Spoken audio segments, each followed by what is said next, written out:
You're listening to the 40 Thrive Podcast, the show created for women 40 and beyond, ready to shake things up. And now, your host, Jackie McDougall. Welcome back to another episode of 40 Thrive. I gotta ask you, have you ever been going through something in your life, maybe a major challenge, and someone unexpectedly reached out to you at just the right time and connected you with help and support? That exact thing happened to me last summer. Jennifer Tracy, who you may remember from 40 Thrive episode 25, she was the host of the MILF podcast. At a time when things were extremely difficult for my family, she connected me with Dr. Paria Hassouri, a pediatrician, mother of three, and transgender rights activist. At the time, my family was going through our own transition when one of our children came out as transgender. Paria and her family were a little bit ahead of us and going through a transition of their own with their daughter. Since then, she has written and released Found in Transition, a mother's evolution during her child's gender change. Now, while you may not be familiar with transgender children or transgender issues and challenges and any of that, her story is universal to any mom, really any human, who at one time believed that life would look one way until a bomb is completely dropped on her, one that she struggles to even acknowledge at first. Through Paria's story, you can feel her slowly begin to grow and find acceptance and express the unconditional love that was always within her. But it wasn't pretty and it wasn't easy. I told Paria in our conversation that I wanted to give her book to 3 different types of people. 1, those in a trans family like myself. 2, those who love someone in a trans family. And 3, and especially those who feel a little closed-minded to the whole idea of even discussing it. So basically, I think anyone could benefit from this book. If there's anything we could use more of in the world right now, it's acceptance and understanding. By the way, you can get Found in Transition absolutely free with a trial of Audible. Your free 30-day trial comes with 1 credit, good for any premium selection titles you like of audiobooks, yours to keep. You actually get 2 credits if you're already a Prime member. You also get the Audible Plus catalog of podcasts, audiobooks, guided wellness, and Audible originals. Listen all you want, no credits needed. And point number 3, which is actually my favorite, a friendly email reminder before your trial ends. How many times have you done a free trial and then you end up paying for the thing that you don't even want because you forgot to cancel it? Audible will actually send you a little reminder and say, hey, would you like to continue on or do you want to cancel? So there's really no risk at all to give it a try.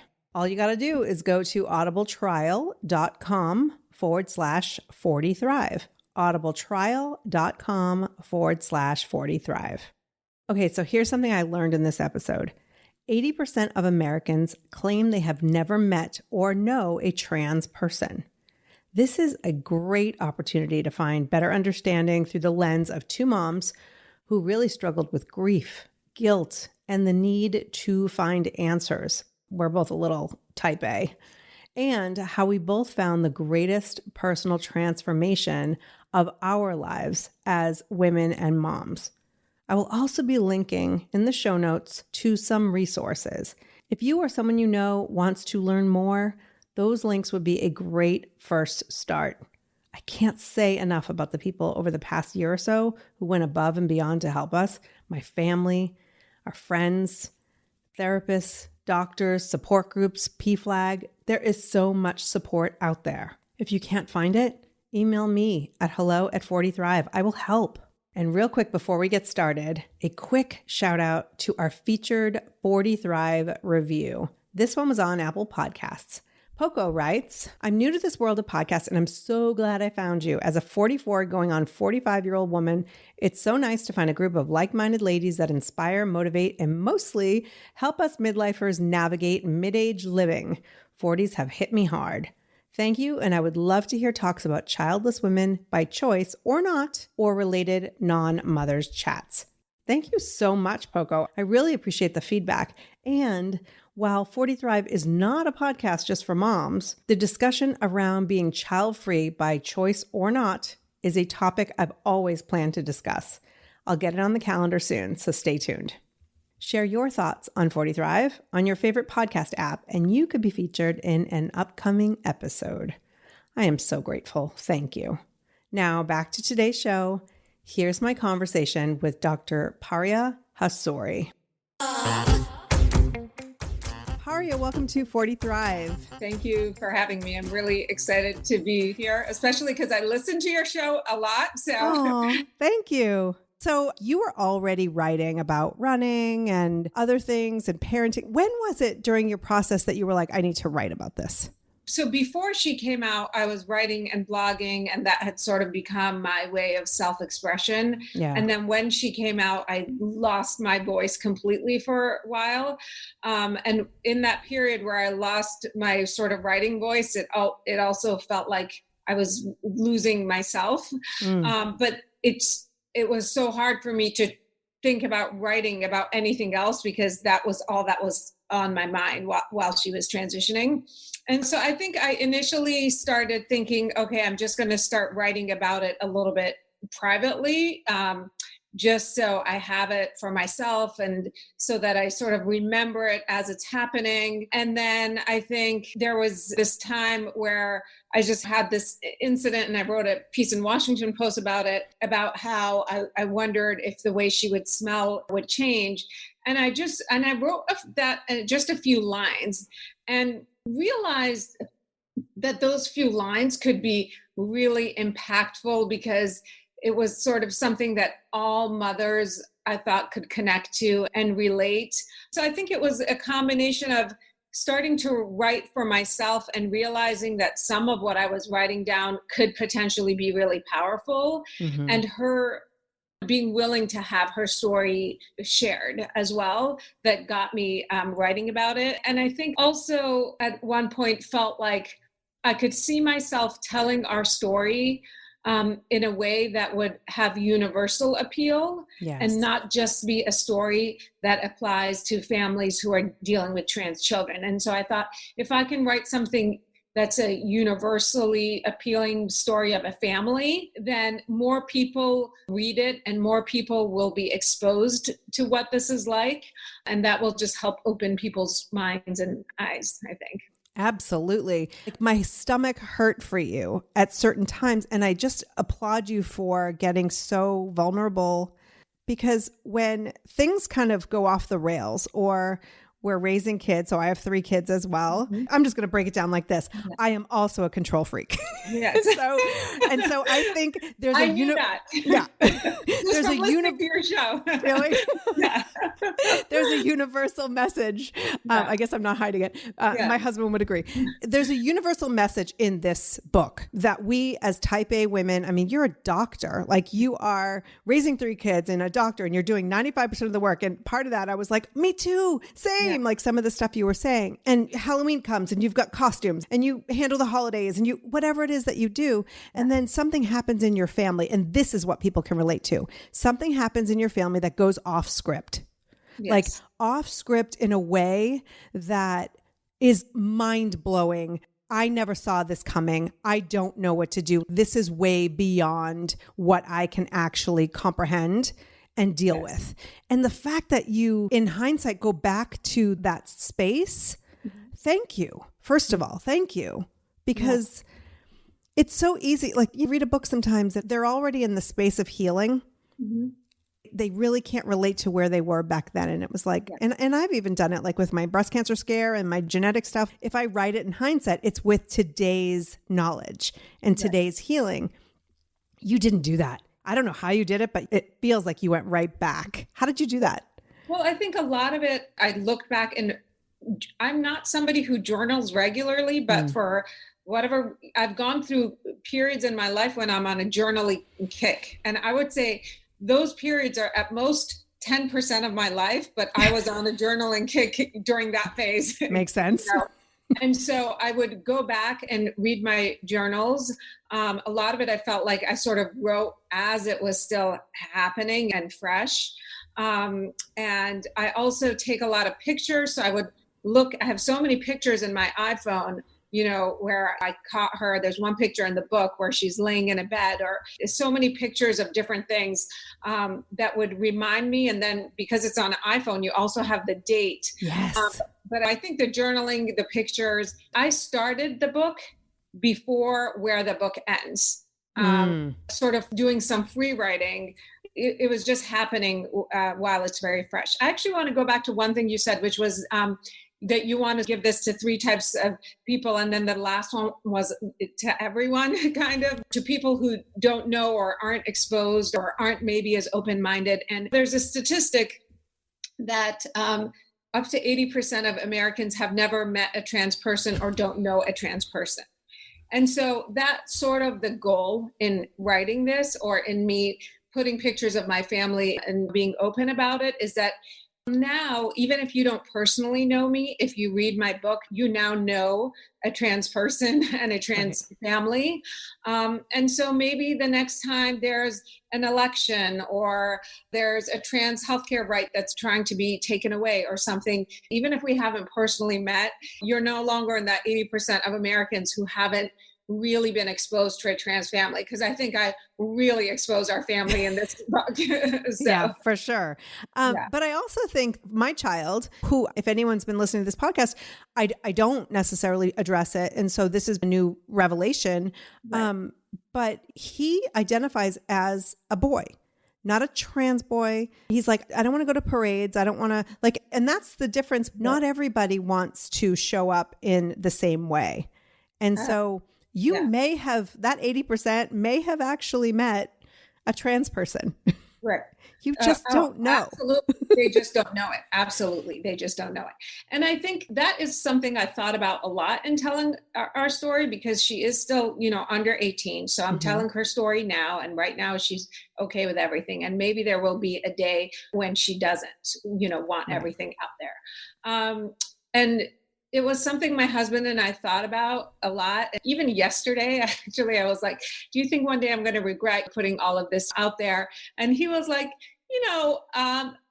I hate to burst your bubble, but this book is not going to last and be around forever. By the time she's 25 or, 30, nobody's going to remember your book. So thanks, honey. It was just like people move on from things. And so right now she's okay with this. And this was the right decision for us to make for our family. And she and I talk about, there are definitely days where I just want to be a girl. I don't want to be a trans girl. And there's days where she wants to be very out and advocating. And there's days where she just wants to do what every other girl, in high school is doing. Right. And I think even for myself, I think I'll probably have a phase in my life where I'm super active in the trans community. I'll always obviously be for trans rights and advocating, but I won't necessarily always be out and loud about it. Right. I think I'll go through phases and she'll go through, phases. She is almost 17 now. She can be totally living a different life in her 20s and 30s, and that my book won't hopefully necessarily always follow her. And I purposely left her. We have different last names. It's very easy to find out her last name, but I purposely left it out of the book just so if you Google her name, it wouldn't necessarily hopefully be tied back to me. Right. But she also writes poetry under her name, which has been published online. And in her bio, it says that she's a Iranian American transgender teen. So she's out there. And that's for her to be out there. And I'm hoping that when she's 25, like you were talking about, that the reason that the book may not be popular or relevant is because we're so far beyond where we are right now. Yeah, I hope so.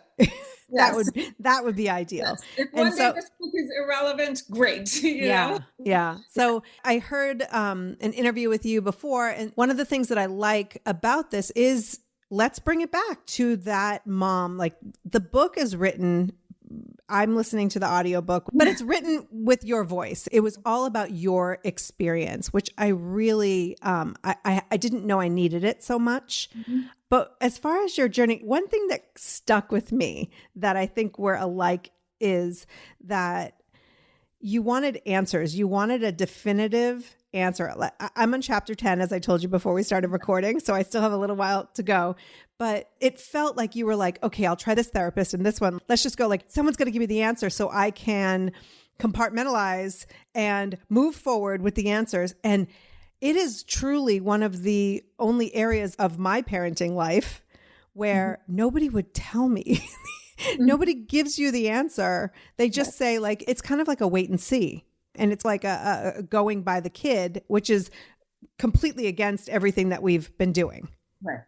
So it is so hard to, yes, I wanted somebody to be like, okay, especially early on with those first couple of therapists, just tell me if my child is trans or not. And they would say, this is what your child is telling you today. So you need to listen and support the child in front of you. And of course, at this point that they're telling me this, we're still just in the social transition type behaviors. We were not talking about medical transition yet. So they were like, let your child dress how they want, call your child by the name and pronouns that they want. Just sit with your child and be with the child in front of you today. And I think that's so hard. Yeah, it's really hard. It's really hard because for me, I was a planner my whole life. I have a vision. This is what I want. This is who's going to be at my Thanksgiving table. I need to know what's happening. It's really, really hard to just let go of to not know and to let go of the control. And at a certain point, I just had to give the decision making over to somebody else. So that it was like, okay, somebody else make the decisions. Like, you're the best in this field and you're the best in this field. And at the minimum, I can say I took you to the best people and I listened to what they told me to do because I don't know what to do anymore. And that's how I felt too. Is like, just tell me what to do. And nobody in the beginning of these stages is willing to do that because there's a journey that you have to go through. And especially when you're parenting, it sounds like Ava was as spirited as my kid.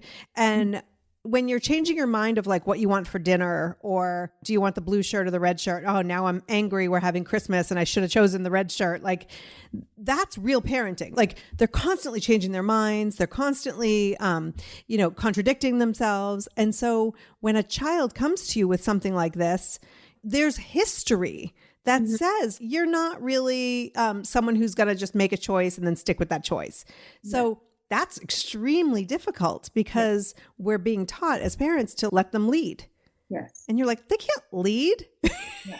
We tried to have them pick what was for dinner Thursday night and they changed their mind 5 times. And so how did you like reconcile knowing that your child was eccentric and opinionated, maybe changed her mind all the time, but now she's saying this particular thing? Yeah, I think that was the hardest part for me is because she'd have an interest in one thing and then she'd have an interest in another thing. So at a certain point, I just was like, now her interest is in being trans, and she's going to forget about this. And I'm involved with a lot of families with trans children now. And I think the more you spend time with other families who have trans children and hear their histories, this is a very common thing in trans children.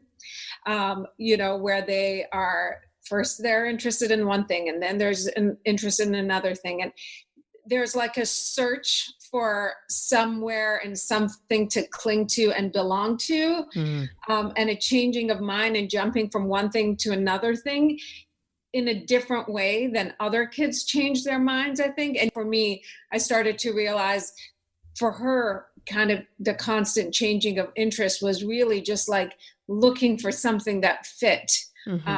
And I think her version of jumping from one thing to another thing was way more extreme than most other children's. And then I hear about this a lot in other trans kids as well, is that when they get involved with something and interested in something, it goes to like an extreme right away.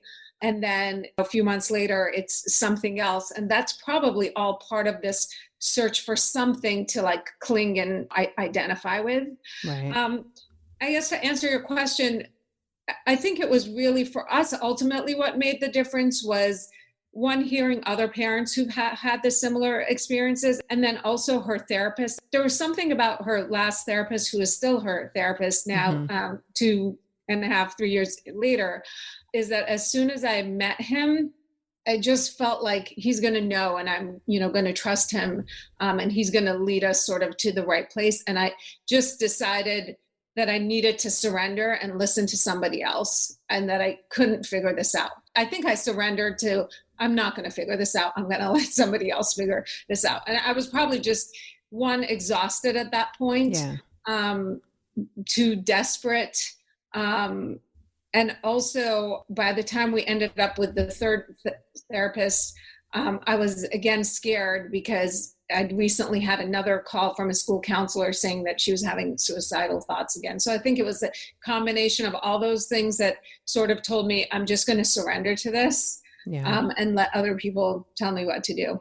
It's amazing what happens when you do surrender to it. And what is this whole journey taught you about yourself?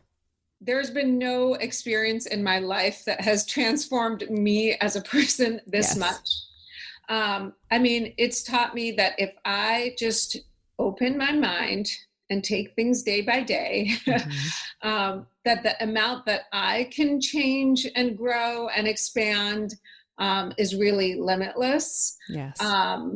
It has taught me that our capacity to evolve is beyond what we can imagine. Because I start out in the book saying, like, my greatest wish was that one day I would look at her and see my daughter. And I didn't think that day would ever come. Yeah. And it came, and it probably took about a year or a year and a half. And that's really not that long in the scheme of how long I've known her. And I thought that I would always look at her as my daughter who used to be my son, but is now my trans daughter. And I absolutely look at her and I see my daughter. So to me, that you can evolve that much, I think that's just incredible. I agree. I will admit, like, the grief was deep. It was deep. And so I guess letting go of what you thought life would look like. And this is the part that I think is so universal. I talk to people who haven't been able to have children for whatever reason, or lost a spouse unexpectedly, or got a divorce because the person was living a double life. Like, I've heard many, many stories of people who are no longer living the life they imagined. And it's really hard. On the flip side, it is unbelievable. Some of these people, women I've seen, who are living a life much greater than they could have imagined. Right. The one that they did before, that they envisioned, and that they're so much happier now. And beyond the grief and devastation for a while, like not understanding. I mean, especially you have to dig for a little bit of education out there, or to find people. We're lucky we live in Los Angeles and there are people and resources for us, but I can't even imagine living in a small town in the middle of the country and going through this. And so I am amazed every day at the capacity that my son has to be himself and to, the level of happiness. And I could see in Ava. So I did go over to because we're already follow each other on Instagram. So I went back to 2017 to look at the posts, that kind of corresponded with the book. And it was like spot on. But I also went over to her page and into your family photos, and what a beautiful young girl. Like, she's happy. And it's from the inside out. And I feel that same way with my son. Yeah. And I have a little bit of, and I'm working through this, but some shame and some guilt. If you knew that there was a person in your life who was not living the way that they believed they could and should, and you were contributing to them hiding who they truly are, and then you find out later, oh, wow, I could have been different, and you could have started to shine sooner. I know for me, I have bouts of guilt, and I know you're a pediatrician.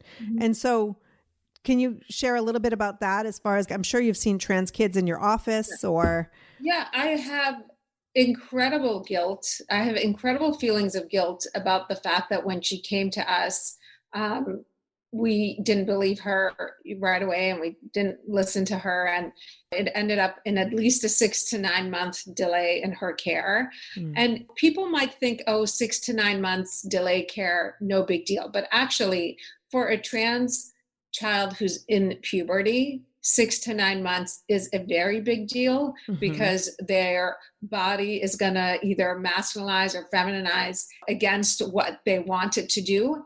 And that is not easy to undo and sometimes not undoable, you know? Well, and also connected to depression and anxiety and all of that. The further you go. Yes, absolutely. Yeah. More depression, more anxiety, more suicidal, thoughts. Yeah. So there's all of that emotional stuff. And then if it's a kid who's in puberty, then there's also that their body is rapidly physically changing in the direction they don't want it to, while you're kind of waiting to, get on board here. So, so I feel incredible guilt about that. I mean, I think that was part of wanting to write this book, was like, if I can help another parent listen to their child sooner and another child doesn't get delayed in getting the appropriate support, then I'm undoing some of the screw ups that I did with my own kid. I understand that.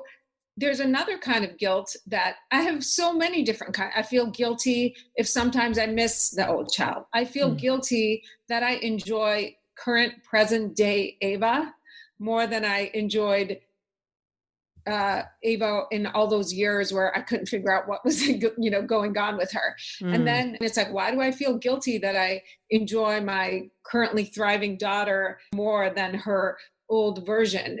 There's a part of me that thinks like, am I forgetting who she used to be or what she used to be like? There's all kinds of emotions I have that I don't even know how to articulate. And one day I feel this way and one day I feel the other way. And I think these are things that we a lot of times don't really talk about as parents.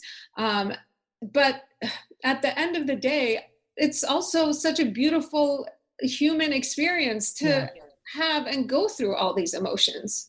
So I just try to embrace some of it to a degree when I can. And you're totally right. Like, there are very likely people who will head down the same path or a similar path as you or I, and this book will help them feel less crazy and help them understand. And maybe some of the things that you write about doctors and therapists and saying to you during the journey, maybe will help them make a choice sooner and not put it off. But at the same time, I mean, this as a pediatrician and as a mom, you were doing the best you could given what you had. You also grew up in a traditional Iranian family. Do you feel like it came into play? I had concerns culturally in terms of initially, like, how would my parents handle this, which ended up not really being an issue, but I was concerned about not so much my parents, but then what will my parents' friends say to my parents, and will that bother my parents? And then there was like a certain point, and I'm like, why am I more worried about what my mom's friends are gonna say to my mom and how that's gonna impact my mother than I'm worried about my own kid? Like, my mom is she's 70.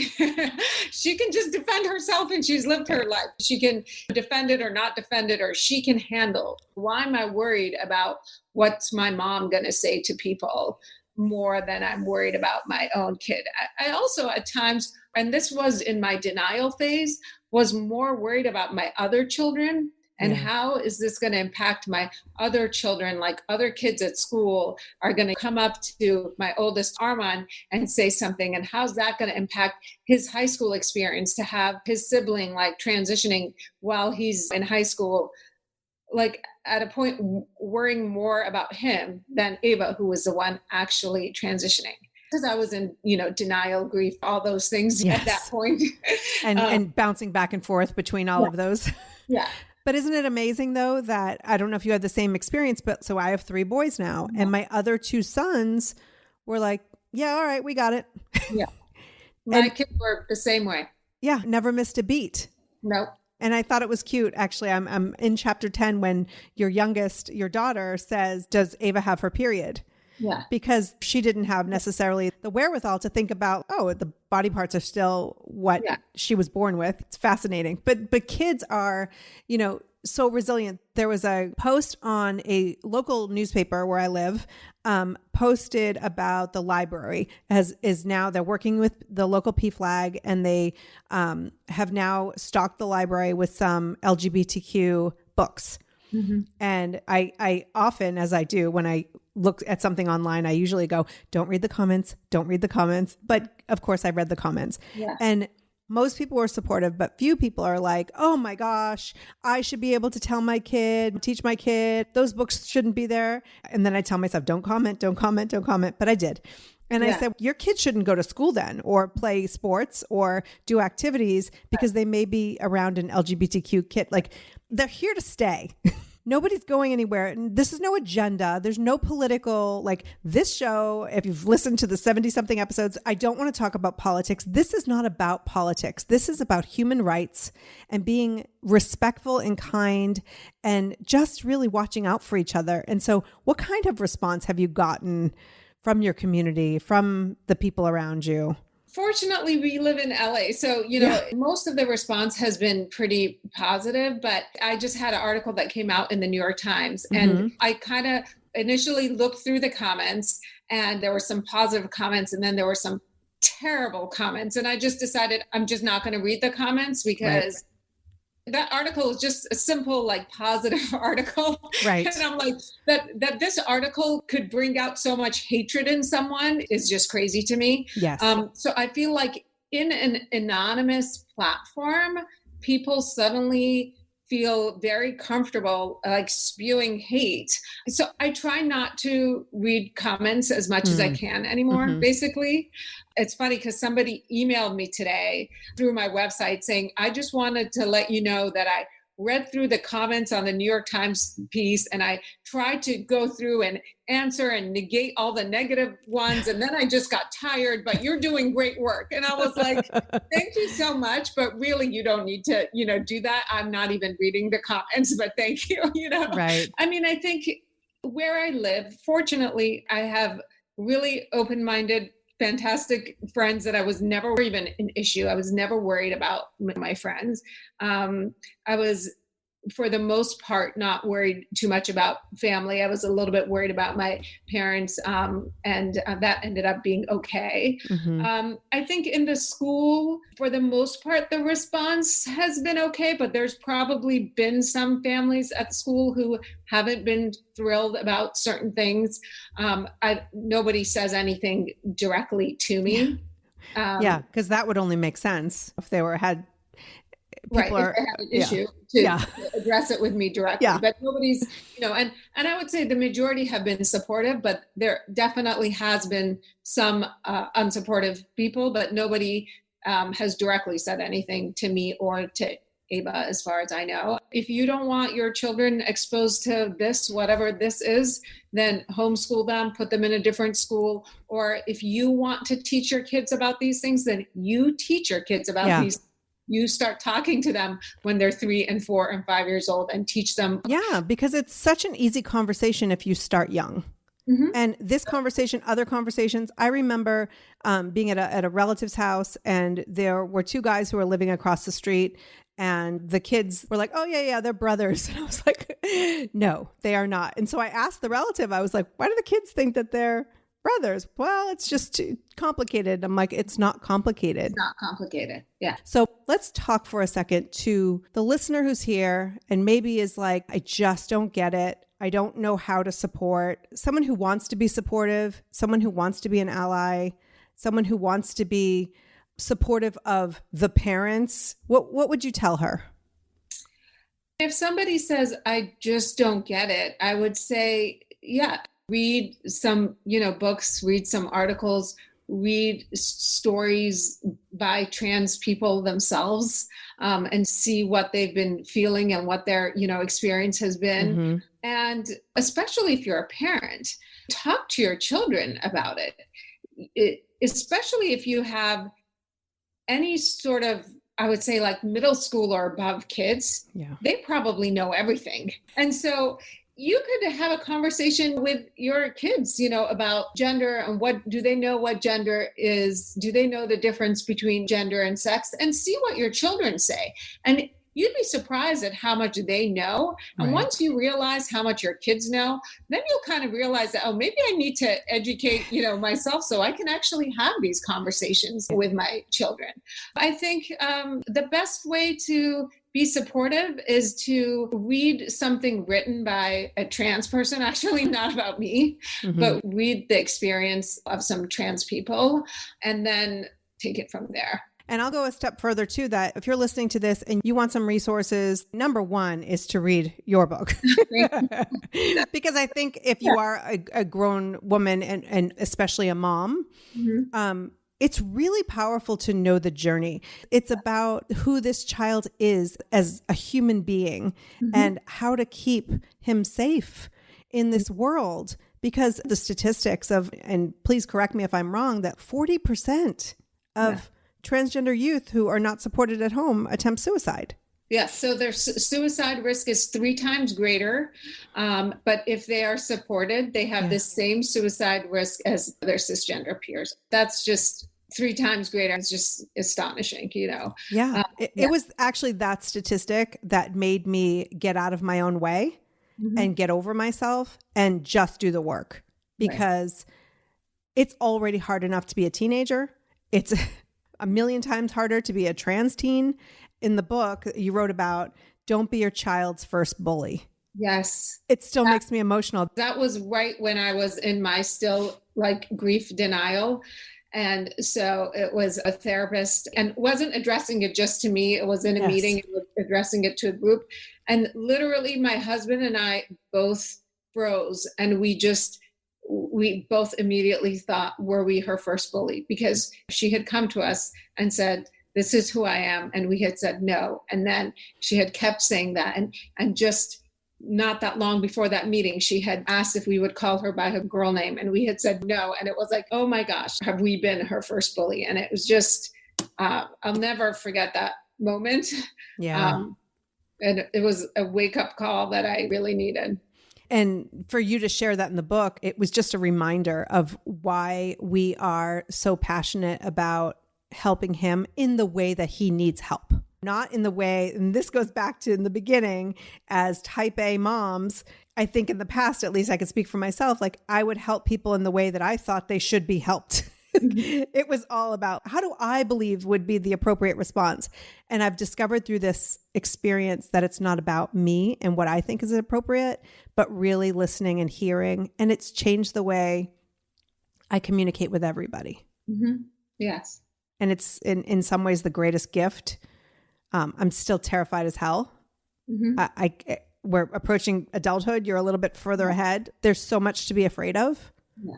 I appreciate that you wrote this book. I appreciate that you're talking to me, because I think the more trans parents have, access to things like this and just talking about it on a regular podcast, not something that's trans specific or anything like that, but also people who are not in these shoes who maybe will understand it a little bit better.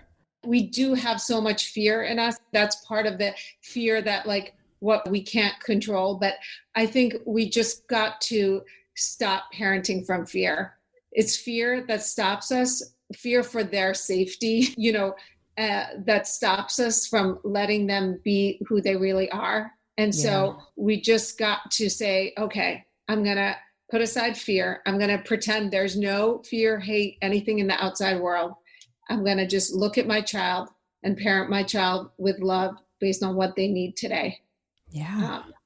And that's great advice for any parent, because we're so focused on which colleges and which jobs and will you be safe and happy and healthy and successful, that most of those things are determined by what we do today, just little small steps every day. And it's so simple. It's not easy, but it's really simple. And let me ask you one last question. Do you feel like it's changed how you show up as a pediatrician? Definitely. It's made a big impact in that sort of puberty time. Even in terms of the way I ask questions has changed a little bit. It's also just changed the way I talk, period. For example, I have moms who are pregnant who come and interview me to be their pediatrician. And it used to be a pregnant mom walks into my office and congratulations, do you know what you're having? And then if they tell me, oh, I'm due this time and I'm having a girl, then great, whatever. But if they don't say, like, I don't ask, do you know what you're having? Just that simple. And so I really just even, outside of being a pediatrician, if it's my, niece's birthday, I really try hard to buy gender neutral toys, clothing. I'm not saying that if she asks me for a doll, if that's something girls play with, then I will buy it for her. And I'm just like, what do you want? And then if she wants, let's say, a puzzle, I don't look for like the pink princess puzzle. I just get her a puzzle. Gosh, we impose so much gender on children in this country. You start realizing how much you do it and how out of control it's become. Yeah, and we do it from before they're even born. You're absolutely right. And then we wonder why it's so difficult for them to come out and to talk to us because we've been programming them since the beginning that you like pink and purple and unicorns and sparkly things and you like trucks and this. And so I've discovered too, like outside of just like the trans thing, but I have so many, and I think everybody does, but we all have gender bias. We have been programmed as children of the 70s. And so really just letting go of that, like you said, like buying gender neutral thing, or maybe your niece wants a football, or just being open to the fact that we are programmed. And it's not even a question. We have all been programmed to have gender bias. Yes. Absolutely. 100%. Yeah. Yes. And so maybe just pay attention to it. Be a little bit more intentional and purposeful in how you talk and how you look at things. It's not about being politically correct. It's just about being evolved. Absolutely. Congratulations again on the book. I'm going to link to it in the show notes. Thank you so much. It was such a pleasure to talk to you. And thanks for sharing my story with your audience. Thank you so much, Paria. And thank you so much for listening. Do not forget to hit that subscribe button if you haven't already. Share this podcast with a friend. Understanding, acceptance, connection. It's what we're all about here at 40 Thrive. And I hope you learned a few things on this episode. I know I did. Until next time, take care and keep thriving.